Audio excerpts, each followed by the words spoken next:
点苍山。天气就是这样怪，上午还阳光普照，下午便乌云密布，风卷黄沙，猎猎而来。片刻之间，豆大的雨珠铺天盖地，倾盆而下，打在人身上，刺刺生疼。这样的鬼天气，是个人都不愿意出门。守山打猎的王猎户同样只能骂咧咧地窝在一个山洞里，等待骤雨停止。他在山里设了陷阱，每天都会去看看有没有野兽跑进去。今天照例要进山去看一看，结果不巧赶上下大雨了。不下雨时，植物茂密的山林湿润的都能拧出水来。这么一场倾盆大雨下完，地面变软不说，一不小心踩上流动的沼泽，10条命都拉不回来。王猎户一边骂，一边想自己设下的那个陷阱该不会被水冲垮了吧？这些天庄稼收成不好，就指望着能逮上些个野味，换钱养家糊口了。好不容易等雨一停，王猎户揣上自己带上山的拐杖，往自己设的陷阱小心走去。毕竟是常年在山林中打猎的，哪条道比较安全，心里多少有些谱。等接近陷阱了，王猎户敏锐地发现前面有动静，难不成真有中招的野兽？王猎户双眼顿时发亮，拨开滴水的杂草叶子，上前一看，顿时被眼前的场景吓得面无血色。一个被雨浇得湿淋淋的人正背对着他生吞一只野猪的血，从树上不时滴下的雨珠与野猪身上的血混在一起，把这人附近的地面染成血红一片，分外狰狞。这人许是听见声响，扭头过来，黑发黑须挡面，只露出一双黑黑的眼睛和淌血的嘴。王猎户深吸一口气，再深吸一口气，还是抵挡不住强烈的恐惧，尖叫一声：“鬼啊！”随即转身慌不择路而逃。留在原地的人似乎被这一声惊天吼叫吓到，稍愣一下，随即以快得让人只觉得眼前一闪的速度朝王猎户跑开的地方追去。王猎户挤出吃奶的劲儿往村庄里逃，压根没想到有一个人紧紧尾随其后。这个人在山林中转了许久，都未再见过一个生人，此刻得见，只需刹那，便想出跟随这个人出山，就像那时跟着谷底的那些动物们找到很多食物一样。这段经历实在难以遗忘。第一次离开万恶谷，便被世间之大不可预料而震惊，便被村人如见鬼魅，拿刀枪棍棒追着打而不知所措，遍体鳞伤跳进河里，顺流而下，被一个好心的老渔夫所救，带回另一个小渔村里。一段时间的疗伤之后，一能动弹，他又急着想去找江南。老渔夫问他：“你知道江南在哪儿吗？”他摇头，老渔夫就指着遥远的南面告诉他：“一直朝那儿走，总能见到江南。”老渔夫说他胡子太长，也太乱，像个乞丐，便拿一把小刀帮他刮了。刮完后，直直看着他的脸，半晌才说道：“长得真好啊。”他不知道是什么意思，只能摸着自己光秃秃的脸，些许不适应，但却记得那个人进谷时也是没胡子的，从天而降，像个仙人似的。老渔夫曾问他：“你叫什么名字？”名字是什么？当时的他只能傻怔怔地摇头。老渔夫叹息：“唉，看你又不像个傻孩子，怎么会连自己的名字都不知道？不如以后就叫你小江好了。”小江。他于心中念着这个名字，看见老渔夫浑浊的目光望向江面，不知道在思念什么。直至后来再回去找这位老渔夫，知道他已经病逝时，才打听出他姓江，人们叫他老江，叫他在一次出船打鱼后再没回来的儿子小江。他要走的前一晚，老渔夫弄了一顿丰盛的晚餐，还有一坛米酒。从老渔夫这里，他尝试了很多第一次：第一次吃熟食，第一次喝酒，第一次有了名字，第一次知道怎么与世间的人交流。第一口酒呛得喉咙又辣又烫。老渔夫在一旁哈哈大笑，说：哈哈哈哈哈，是个好汉，就得会喝酒。第二口酒顺喉，第三口酒上瘾。此后饮遍天下佳酿，却再也没有喝过比这更好的酒。他走的时候，老渔夫把能给的东西会让他捎上，他默默收下，再趁老渔夫不注意偷偷放回去。走了老远，他还能听见老渔夫用苍老的声音骂他：嘿，傻孩子，东西没拿。小江当然没回去拿，哼着牧童常用短笛吹的小曲儿，轻快地朝前走。那时的小江没想过去闯什么江湖，他心中只有江南。那个人留下的最后一句话，成为他追寻的方向。偏偏江湖与小江似乎有脱不开的干系，又或者是那句老话：有人的地方就有江湖。小江按老渔夫指点的方向，顺着一条官道一直走，在黄昏之前，总算见到了老渔夫所说的这附近最热闹繁华的一个小镇。在这个镇上，他头一回见到这么多的人，这么多的房子，这么多的东西，尤其很多路过的人都会不时回首看他，一些姑娘还会遮遮吾吾的不断对他指指点点。小江没太在意，因为老渔夫说过，因为你好看，所以大家才会看你。小江想起见到那个人时，也因为他长得好看，便喜欢待在他身边，总也看不够。他没从天上掉下来时，小江只有一个人，他来之后，小江的世界里就剩下他一个人。他消失之后，把小江的世界也带走了，不顾一切也要爬出来，为的就是再把他找回来。小江满怀信心，以为到了江南一定能见到他，便喜滋滋地朝前走。万万没料到，暗中有一人早不怀好意，盯上他多时。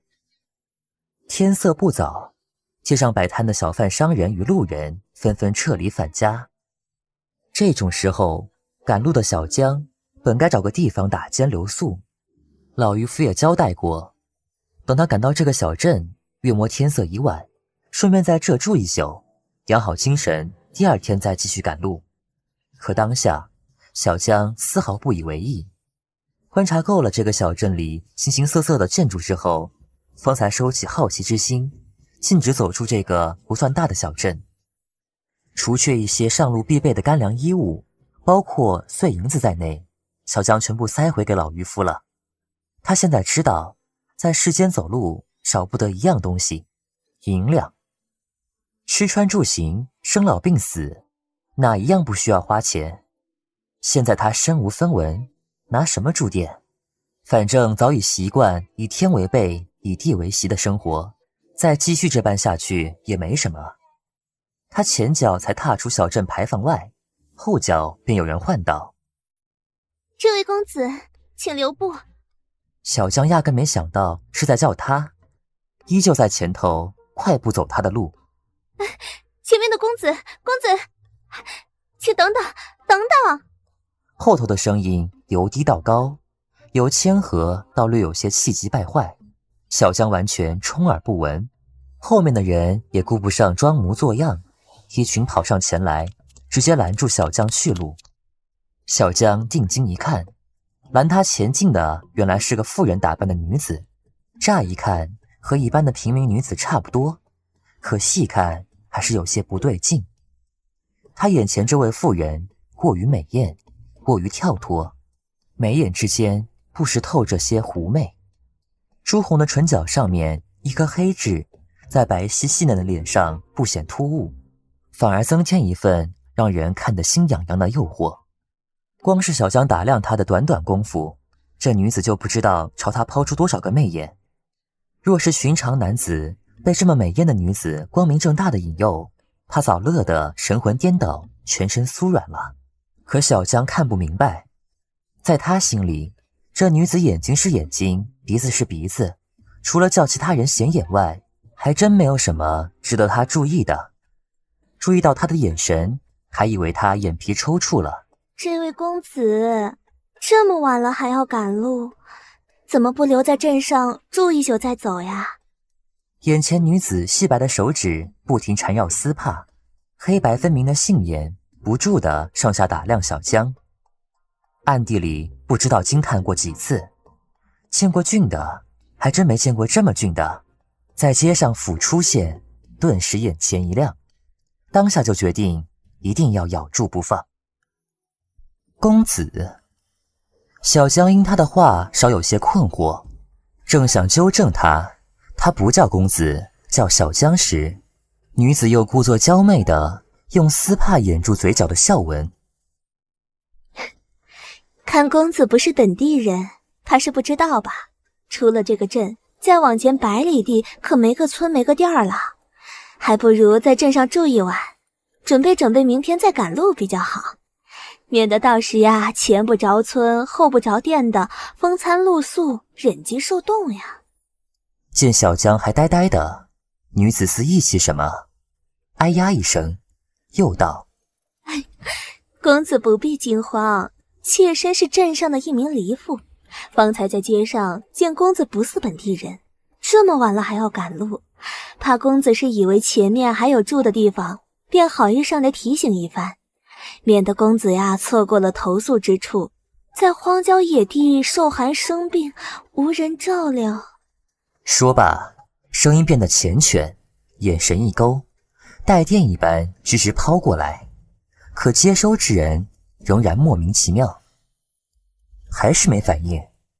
女子眼珠子一转，正欲再开口劝说，企图把人拉进自己家里时，小江沉默多时之后，哑哑地开口说了2个字：江南。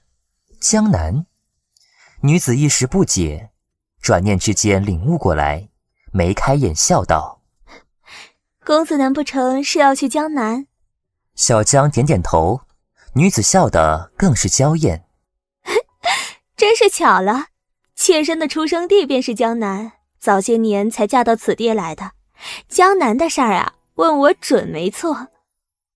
小江闻言，黑黑的眼睛顿时发亮，些许激动的道：去江南？原来公子真是去江南呀！哎呀，这路呀可就远了，没2、3个月还真赶不到。公子今晚还是找个店儿休息休息，否则累坏了身子可就去不了了。小江一听，双眼有些暗淡。没银子。没银子？女子一愣，上下看小江一身贫苦人穿着，霎时明白，掩嘴笑道：没银子没关系，丈夫事后妾身一个人住着一个大院子，有好几间空屋呢，公子去一宿，家里可以热闹一下，妾身还求之不得，不收你银子。真的？小江正清亮的眼睛看向这位笑得尤其狐媚的女子。难道公子怀疑妾身？女子压低声音，斜过眼睛，万种柔情，千种风姿的娇艳一笑。小江从头到尾没有怀疑过，也许是此刻的他心里没有怀疑这种情绪，就这么稀里糊涂的跟着这个女子回到他家，受到无以伦比的热情的招待，甚至在小江被推去沐浴泡澡时，他还以送干净衣裳为由进到浴房。原本以为能欣赏美男漂亮的身体，反倒被小江一身丑陋的伤痕给惊得围着浴桶啧啧称奇。当然时不时动手在没有防备的小江身上开几下油。主人太过热情似乎也不是什么好事。在小江以为终于能够消停躺下睡觉的时候，门口吱呀一声，被人由外推开。女主人站在屋外，手执烛台，明灭火光之下，遮不住丰腴动体的透明纱衣随风飘荡，一双硕大饱满的玉乳似要挤破缠在胸前的肚兜，再往下，肚兜底恰好隐在胯间，黑色之处随时可现。若是一般的男人，至此也明白眼前这算什么事了。若是极色些的男人，恐怕此刻早饿狼扑羊冲上前去吹灯拔蜡了。可惜小江不是一般男人，并且他的第一次对象也不是女人，完全不能理解女性之美，更不能理解男女交欢之欲。看到此等绝对会让其他男人喷鼻血的诱人美景，他唯一的反应只能是呆若木鸡，莫名其妙。但推门进屋的女主人丝毫不以为意，反手关上门，放下烛台，把呆坐在床边的小江一把推倒，在他坐起来前爬到床上，爬到他身上，一只手勾住小江尖尖的下巴，与之四目相对。真是个俊美的公子呀！女主人欣赏之余，再次忍不住感叹，看得妾身心痒，身痒，下面更痒。随即拉起小江的一只手，直接按在自己一颗饱满的肉乳之上，抓着他的手用力揉搓，发出畅快的嗯嗯啊啊声音。公子，想要妾身吗？妾身都给你，全都给你，快啊，用力，想做什么都可以。一只手犹嫌不够，还抓住小江另一只手放在身上。相较于他的全力勾引诱惑，小江清明的双眼丝毫没染上其他杂质，而是略有些不快和异样。手中软绵绵的感觉让他想起以前杀过的兔子，饿的时候抓住他的脖子，手用力一捏。大胆淫妇，这次看你还往哪里跑！和女人尖叫声同时响起的，还有破门而入的人发出的喝骂声。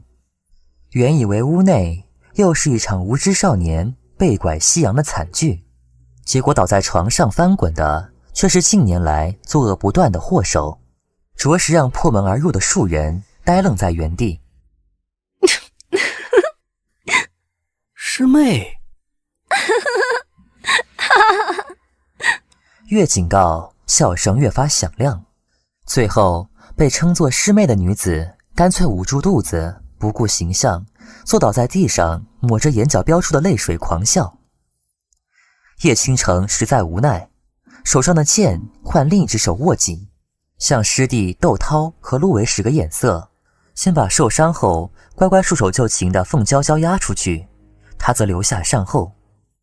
美艳寡妇凤娇娇原来的装束较为非礼勿视，再后来被绑时，叶倾城找了件长袍给她裹上，在被押出大门时，已经缓过劲的他突地停下脚步，咬牙问在屋内傻傻干坐的某人：我明明已经在你吃的食物里下了迷药，你怎么还有力气反抗？热情的女主人突然翻脸，用怨毒的眼神笔直扫射过来，让一脸呆愣的人更是一头雾水。一个娇小的身影倏地窜到凤娇娇面前，挡住她杀人的目光，以非常之不客气兼非常之嘲弄的口气说道：淫妇，你以前为了增强功力保持美貌，不知道残害过多少青年才俊，现在栽在男人手中，而且是以抓爆你最自鸣得意的。黑白分明的大眼滴溜溜停留在凤娇娇的胸前，嘴角又有上扬失控之势。这里收场，就叫恶有恶报，看你以后还拿什么摆来摆去卖弄风骚。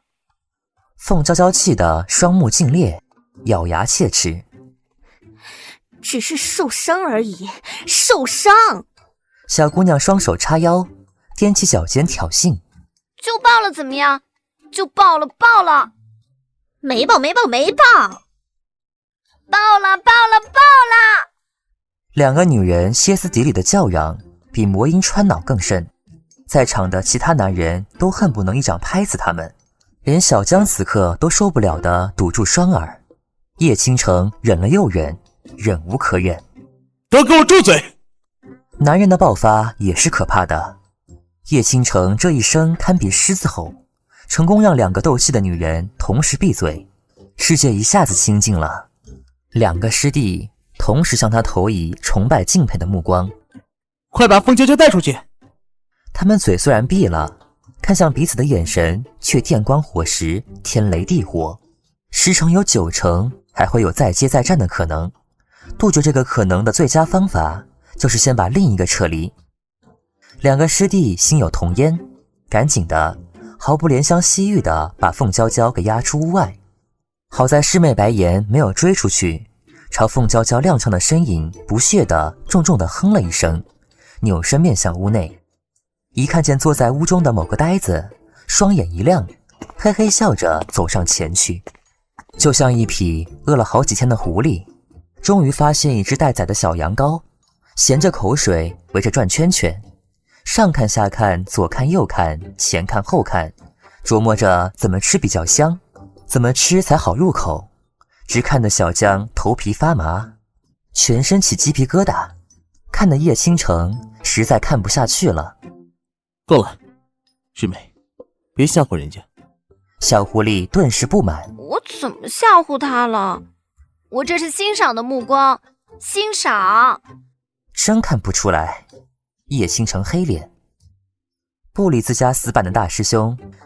小狐狸白颜甩着尾巴，嘿嘿嘿的笑对干坐在凳子上的小江。